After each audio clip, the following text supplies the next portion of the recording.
2025માં આયોજિત મહાકુંભ મેળાની આંકડાકીય દ્રષ્ટિએ એક નજર। 45 દિવસ ચાલેલા દુનિયાના સૌથી મોટા ધાર્મિક ઉત્સવ મહાકુંભમાં કરોડો લોકો જોડાયા। દુનિયાના 3 ઉપખંડો કરતા વધારે વસ્તી ઉત્તર પ્રદેશના પ્રયાગરાજમાં ભેગી થઈ।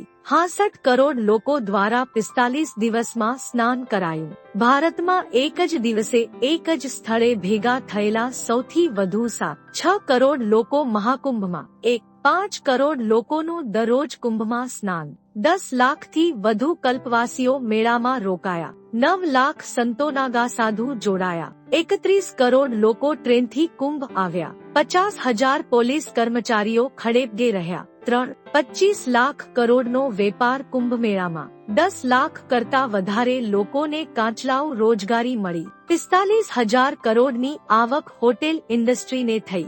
20,000 કરોડની ફૂડ ઇન્ડસ્ટ્રીને આવક થઈ। 25,000 કરોડની યુપી સરકારને ટેક્સની આવક થઈ।